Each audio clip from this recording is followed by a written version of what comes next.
I spent that night in a vivid dream. The streets of my city, my beloved Philadelphia, were laid out like the pages of a book. As I crossed each intersection, the pages would flip, revealing the new text that was to be offered. But as these thoughts became words, they turned out to be one word in repetition: Avila. The pages were covered in a steady stream of her name over and over again. Avila, Avila, Avila, Avila, Avila, Avila, Avila. The words ran across in printed type. They were the ticker tape of my thoughts from the past week. More accurately, they were my thoughts over the past years. I was obsessed. It was plain as day when it was all written out. Paper clouds formed above my head and began to let out the smallest little raindrops comprised of scraps of paper. In the paper motion film-like dream, I continued to walk until finally I reached out my hand and grabbed one of the raindrops. I unfolded it, and written within was, of course, Avila. This mania was ever so transparent now. This dream lingered with me even as I settled into my desk at work and scanned for the latest flags. The search was taking longer to run that morning, so I got my coffee and avoided making eye contact with Director Knight as we crossed paths in the hallway. He didn't make an attempt to say hello. Perhaps he was avoiding me as well. When I returned to my desk and unlocked my screen, it appeared as though an outbreak of measles or smallpox had invaded my system. Bright red flags littered my results screen, hundreds of entries deep instead of the usual dozen or so that were usually marked each morning. I checked my filters, thinking that I must have made an error in the search parameters. But this was, in fact, the activity over the course of one day. It appeared to be an overnight explosion in gift card fraud. I followed through on the flags and found that overnight there had been a dozen new sites started on the RF server that were created for the sole purpose of laundering the stolen gift card values. It would appear that until additional measures were put into place, I would have to be in continual contact with Roman to request log files and that these sites be shut down. I made a note of the new sites that were started and made a point to log the new sites as they appeared to look for any larger patterns that would aid in catching the persons responsible. A chilling thought caught me. What if it was only one person responsible? What if one person was developing these sites so that other thieves could steal their funds $500 at a time? As I sorted through the data, the hours of the day ticked by. I was thankful for the close of business and that I had spent the day avoiding the looming event that would be held only a few blocks from my apartment and would intersect my route home. I can admit that Avila filled my thoughts in the empty moments of that day. Was she somewhere hidden among the code? The binary zeros and ones of the newly discovered treasure trove of fraud? Was this her true torture? On my way out of the office that day, I stopped by to discuss the new data with Director Knight. He mulled over the information as he nodded his head. I expressed my concern over the sudden spike in activity and told him I would leave it alone over the weekend to see what patterns emerged. I planned to pay Roman Trekkie and his team a visit on Monday morning if there needed to be additional measures put in place to stop the proliferation of dummy sites. Director Knight seemed pleased with my assessment and made a side comment about going too hard on me the day before.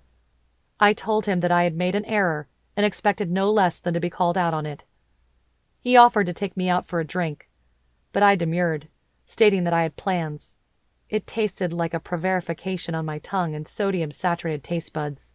I didn't have plans to meet anyone or do anything particularly, but I knew that I needed to keep my evening clear. I didn't want to mark the passing of that night with just a happenstance happy hour and a quiet evening of watching the news and reading before bed.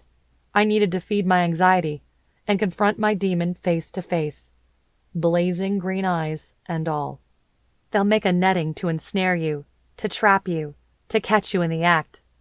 My Medusa strands will turn you to stone as they cover and suffocate you. Scarlet Moor and the Golden Pegasus. I pondered my predicament on my stroll towards the bookstore. The evening was still young, so I popped into a nearby restaurant for a bite to eat. Would Avila be dining there with her friends and manager before the event? Would Roman be taking her out for a romantic dinner to celebrate the release? I was dying to be the one to ruin her perfect evening. The words that Nick had sent to me were streaming constantly through my mind. What perfectly curled and formed letters would be awaiting me if I ever chose to open that book? Would a gnarled hand reach out to suffocate me? Would those words brush me off in a cavalier manner? My thoughts were wild. And finally, just as my food arrived, steaming and greasy, I went to the dark place in my own head. Am I really as bad as Ike Turner or Ray Rice or any of the men who share my crime? Yes. I know the answer. The answer was, and still is, yes. I may hope for mercy, but I still know the answer. No reasoning or pages of explanation can excuse me, and now I live as a man who shouldn't deserve trust. Even though I know I shouldn't have done it, and have sworn to never do it again, I still don't find myself deserving of trust. Perhaps, I wondered, if Avila writes me out as the monster that I was that evening, I can start to forgive myself. I had spent a momentous amount of effort fighting myself, hoping that she wouldn't expose my sins in printed word. But I was also hoping for the release. I wanted permission to own up to my evil nature and face her honest appraisals. Would my crucible of redemption burn at the speed of light? The speed of sound? The speed of literature? The grease had sopped into the bun of my cheeseburger and left it wilting in my hand, the slimy lettuce sliding out as my hands clamped down. My appetite had fled at the thoughts of my internal self-loathing, but I didn't dare to enter the bookstore. Not yet. I didn't want to be one of the first people there, obviously loitering and anxious to catch a glimpse of her. As I cleared my plate and drowned my fries in ketchup, I began to envision the moment when she might see me. Would it be a smile, glad to see me after so many years? Would she duck her eyes quickly, recognizing me instantly and hoping to avoid an interaction? Would she pass over me quickly, only to realize in a nightmare that evening that I had been so close to her yet again? Or would she grimace, delighted to see that I had shown up to face my executioner? So much would be revealed in that first interaction. I felt myself anticipating that look, much like I did when I prepared for our initial dates. I had been anxious to impress her and read her expression. I paid for my meal and tipped the waitress with an extra smile. My hands were trembling, so I shoved them into my pockets, but it did nothing to stop the jittering. If anything, the motion was exacerbated by the friction of the cloth, so I withdrew my hands and crossed them behind my back. The sun had set behind the tall buildings and marbled facades. The lights that lined the perimeter of the park, steeped in history and wonder for many a Philadelphian, were lit. I sauntered over and leaned on one of the light poles, trying to channel the practiced cool of a Humphrey Bogart. It was a failed effort. I let the moment hang before me. It was so weighty that I could almost see it press down on the leaves of the trees and cause the traffic signs to bend. In my veins, I could feel each blood cell as it whizzed by on its way to oxygenate my limbs. I could feel the enzymes as they bounced against the plasma.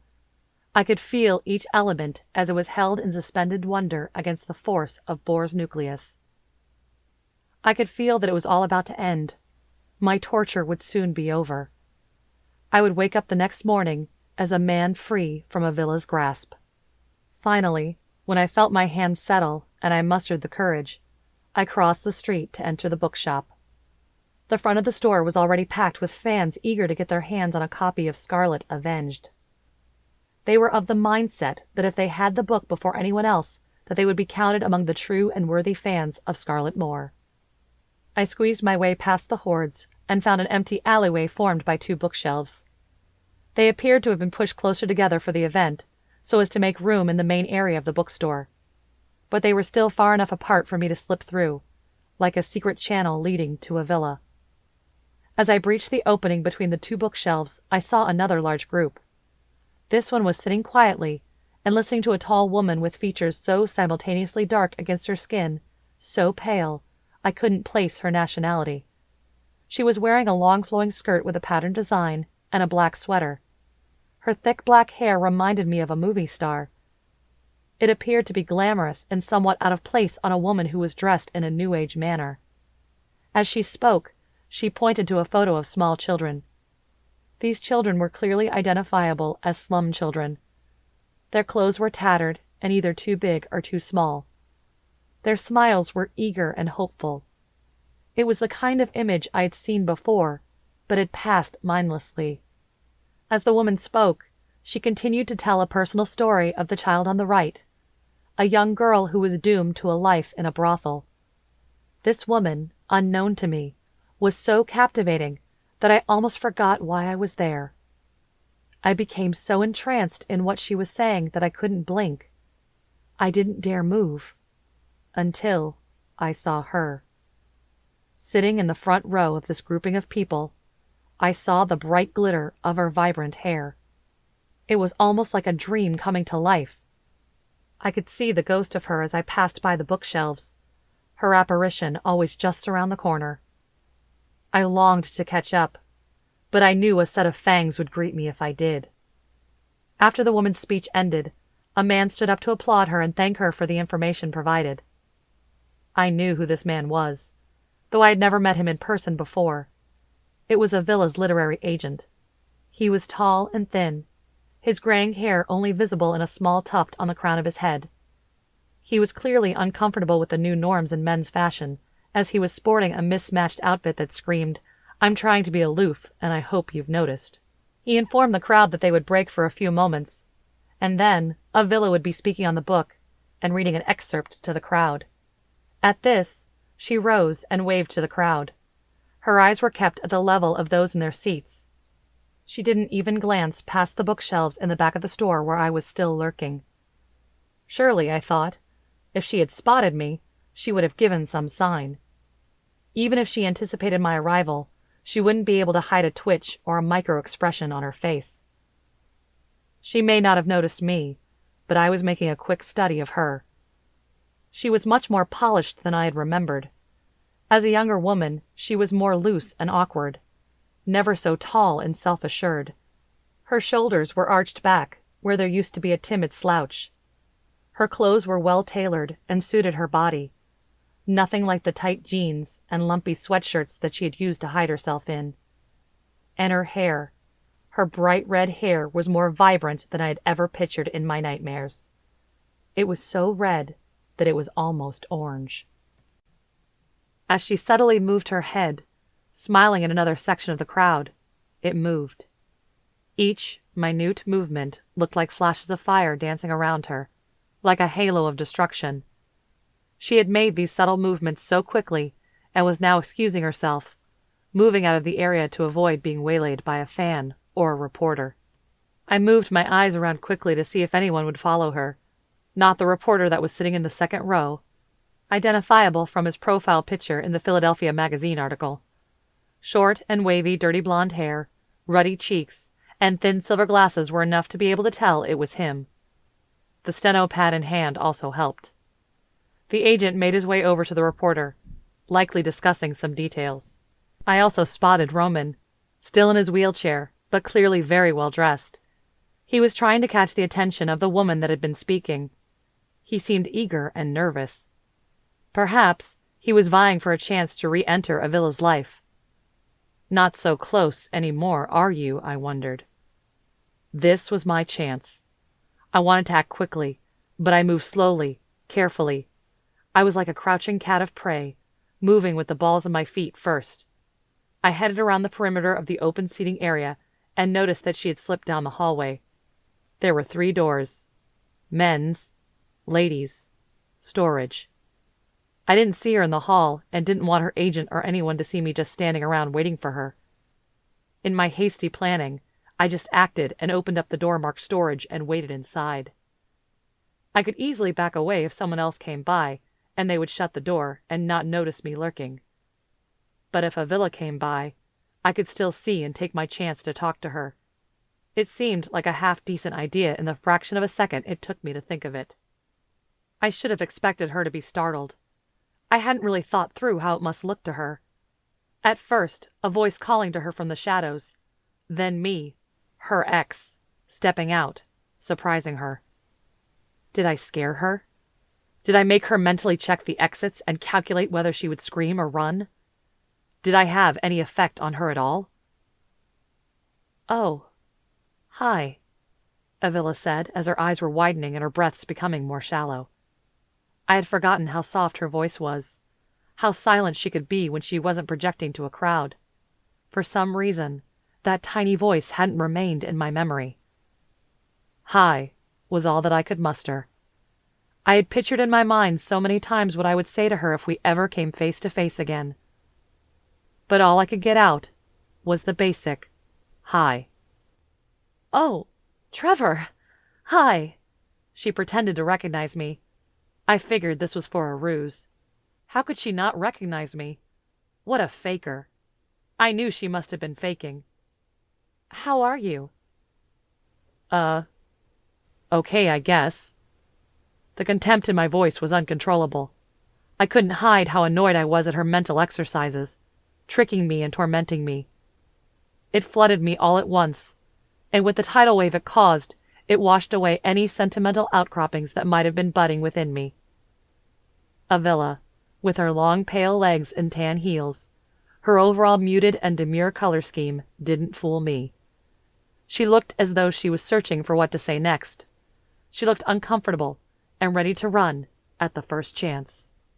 Are you here to see Roman again?" She nodded her head towards the party to indicate that Roman was there. "So, he did tell you about our meeting." This immediately renewed my suspicions that they were in fact back together as a couple. "No," I shook my head as I jutted my jaw forward. "But I think that we need to talk." I gestured for her to follow me into the storeroom. After a moment's hesitation, she did follow. Oh, memory, please remind me of how that bright and illuminated hallway could have been the final and anticlimactic chapter in my saga with Avila. But no, it was that dank and dark storeroom where our story finally came to an end, our journey completed. Once we were both inside of the storeroom, I grasped for the light switch, finally taking a wide swing and finding the delicate chain. I gave it a yank, and the dark space was sparkly illuminated by a bald bulb swinging from the ceiling. There were stacks of boxes as far as I could see, built into shapes to give the room depth and texture.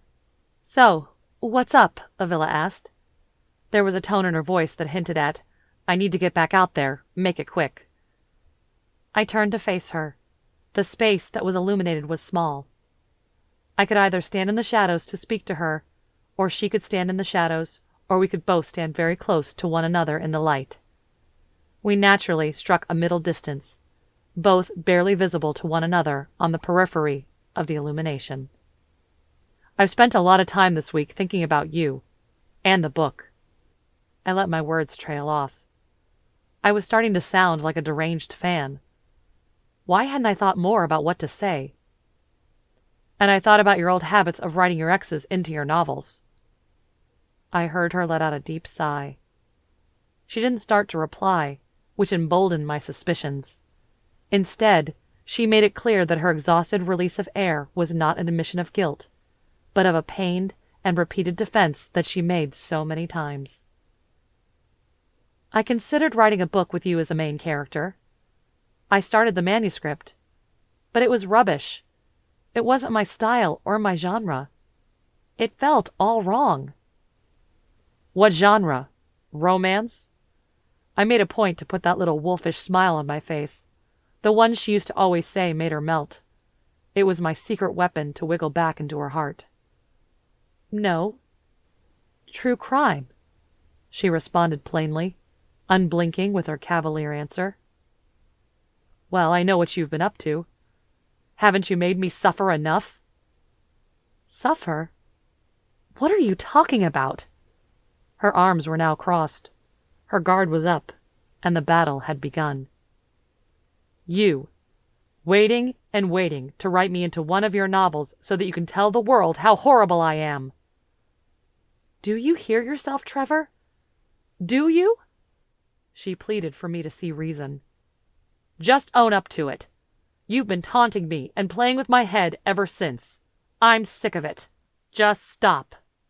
It felt like all of my worries and fears had been piling up into a tin bucket, and that they had all just come cascading out. I knew that my voice had been too loud, and my final exclamation too shrill. Trevor, not everything is about you. I'm not playing any game with you. It's all in your head. It's with yourself. She made a motion with her hand, as though it could physically shield her from my words, my truth. Oh, yeah, right. Just admit that you want some revenge on me for what I did, for what happened that night. There it was. In all of the time that we were together, and all of the time that we had been apart, that infinitesimal moment of time when my fist connected with her jaw was what defined us. It defined me. It was defining that moment in the storeroom. It was the center of the dilapidated universe that we had once built with bright planets, celestial orbs, and stars that was now off-kilter and filled with the dark void of a singularity. What do you want me to say, huh?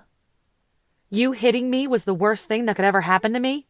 It damaged me so profoundly that I'll always have you on my mind and an axe to grind with you? No. I'm not just my past relationships, Trevor. I'm a person with a life and passions that extend beyond my own self. Are you really that short-sighted to not see that? Maybe she was right. Maybe I'd been inventing this evil version of her in my head for so long to justify what I had done, to assuage my own guilt. Maybe I needed the game to play so that I could blame her instead of myself. I didn't have a response. My silence seemed to embolden her and bring on a new lashing of words.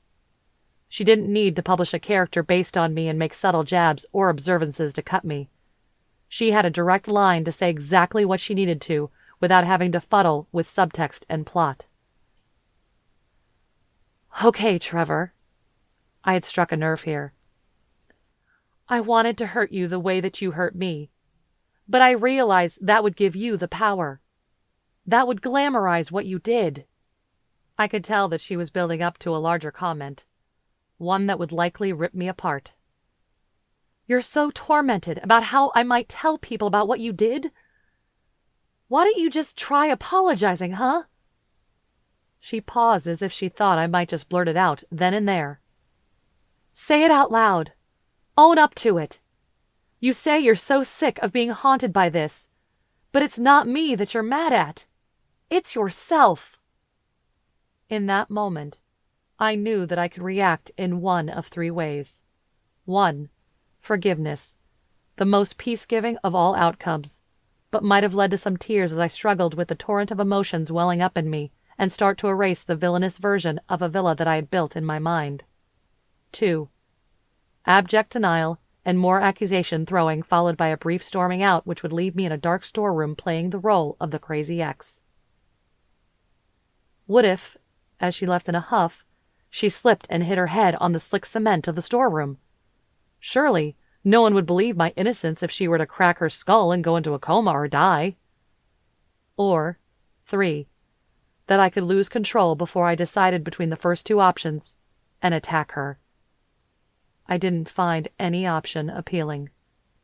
But Avila made the decision for me. She shook her head slowly, pitying me with her eyes and pursed lips. She left silently, just like she did many nights before. I stood in that empty room for some time, not wanting to rush after her. I debated staying in that room until closing, when I could be sure that everyone had left and no one would see the shame written so delicately and precisely across my face. In the few moments that passed, I decided to just make a run for it. I would try to slip out through that same narrow opening between the two bookcases. I headed out to the hallway and could hear Avila's voice coming from the main area. I tried to find my way through the back of the crowd, but the main area was now even more cramped with all of the fans from the front of the store now loitering, shifting their weight as they stood to hear her speak. She was into a story about how her friend, the woman who had been speaking earlier, had told her about the increasing incidences of young girls being kidnapped and sold into the sex trade. Avila remarked that she thought it would make a good mystery. Was it a supernatural monster snatching up these girls? Indeed, it was an ancient evil. greed. I slowly and quietly moved through the crowd, finally catching the words at the bottom of the posters that I had been avoiding with the logo for the nonprofit associated with the cause. I had been so afraid to confront her eyes, her likeness, that I neglected the most obvious of clues to the plot of her novel. It appeared to be for the relief of human trafficking in third world countries. Avila was starting to thank her friend, the woman who had been speaking earlier, for her dedicated work with the charity. I felt like the most absolute jerk. My anxieties could have been cut off before they even sprouted if I hadn't been so proud and insistent on my victimhood. I made my way to the exit, and abruptly heard the sound of Avila's voice cut off as the door closed behind me. As I made the short walk home, I contemplated the events of that week, that past decade. Could it be that simple? Could every song and book and show have misled me? Surely, if any ex would be vindictive and punitive, Avila should have been. Could it have been as easy to explain as an inflated memory? A trumped-up feeling that I was living within and experience every nuance of, instead of facing reality? Could a woman really just move on and wish a man well after a romantic disillusion? Where was the nervous laughter and the panicked breath? No music abruptly ended or picked up as I approached. Could it be that she gave me no thought? Not enough to dedicate a year of writing to exact a bitter and protracted revenge? Perhaps it was all just another game that I can't win, I thought. Heartbreak, a meaningful career, a dead-end ambition. I can't win. I think it was at that moment that I was released. What will I do with myself now that I am robbed of my all-encompassing distraction? The wind extinguished from my sails as I was freed from the parasitic relationship I'd constructed with my vision of Avila. Could we both be free, rid of each other and able to move on? How true to life and how anticlimactic that seemed to me. But oh, what a relief to be just someone in her past and no longer in her path. So, why am I continuing? Why are you still reading? What more could there be to say? Come on, surely it must be plain as day to you. You must have an itch in the back of your mind insisting that something is still off, not quite right, doesn't add up. You're right. I spent that Saturday and Sunday in a deep sleep, recuperating from my week of anxiety-induced insomnia. I felt refreshed and clean. I had faced my demon, and she was nothing but an apparition held in between two opposing gusts of wind, suspended between their forces, but now swept away. As the morning sun sparkled off of the glittering skyline, I had an unyielding sense of unease. It was a bad omen to start the work week. Perhaps my immune system had been thrown off by the emotional roller coaster of the previous week, I thought. However, this worry was not a phantom, reverberating and demanding to be remembered. The long email in my inbox revealed that I was indeed being taunted, and that my worries were founded. I had spent all of my energy on Avila that I made no room in my mind to realize the obvious. The suspect that I had been chasing was baiting me all along. It was a note from the traveler. With his text, he applauded my efforts through veiled metaphors and backhanded asides. He had desired a worthy adversary to catch him. When he went to make another fraudulent transaction the previous week and discovered that his usual sites had been shut down, he left town immediately. He hinted at his arduous journey abroad and dared me to break all jurisdictional precedent and track him down. I showed the message to Director Knight. He laughed at the hubris of this man and suggested that I go on and call up my counterpart at Interpol to begin tracking him. Hobbertson, you're a competitive fellow. You run all those miles each week. And for what? Now you have someone to run after. Go get him. What followed was a whirlwind of international exchanges and at least 2 last-minute trips to apprehend this man, only to find that he had just fled. With the ever-changing nature of money laundering and the now receding boundaries of the world, I find that I am spending more time at work and traveling than at home. It is time to dismantle the life I've built in this city of mine and make the leap. I'm moving to Washington, D.C., and I'll rent a crummy, tiny apartment that I will never see. I'll finally be able to move up in my career and take the actions I need to so that I could catch this taunting hacker. I've spent the past few months unburying from the enormous wall I'd erected around myself. I have now read each of the Scarlett Moore novels and can say that they are indeed good. I've even watched the latest movie in the series.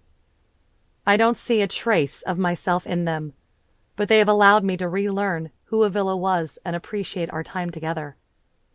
I've learned to stop holding the opinions of others so highly and to forgive myself. I've learned to stop holding my breath for the next layer in a prolonged drama. It has ended. When I look back now, I can see that week had been the fever pitch. It had been one prolonged, fitful, sleepless night when the infection was at its worst, when the fever induced by Avila's memory was about to break. I recall that I'd been in a cold sweat that entire week. My heart was beating irregularly, and my joints were tense. But now, it's over. It is a memory.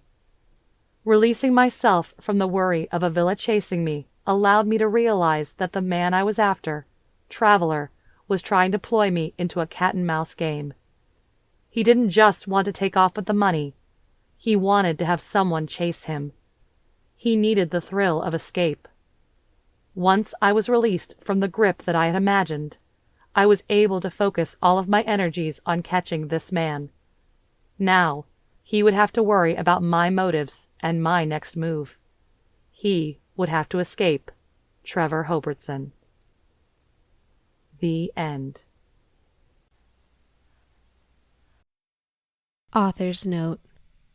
Back in 2016, I had a goal to release another book out 1 year after my debut novel, Nailbiters, was published. I had several short stories already written, but I wanted to add one more to the collection. Escaping Avila Chase was inspired by several things, but one idea that really kicked it off was my husband getting questions from people after reading Nailbiters. "Are you afraid? She wrote a scary book." Escaping Avila Chase took on a life of its own, and it also provided me with a new challenge, writing a story from a male point of view. I very carefully and meticulously worked on this story. I had it in my mind that it was a long, short story, but in reality, it is a novella. I had The Games You Cannot Win complete and ready to go. I was going to be tight, but a week before my deadline, October 19th, 2016, I set the pre-order for my book to launch exactly 1 year after Nailbiters. This collection was scheduled to release on October 26, 2016, exactly 1 year after my debut. It was a super short pre-order window, but my audience was super small at the time.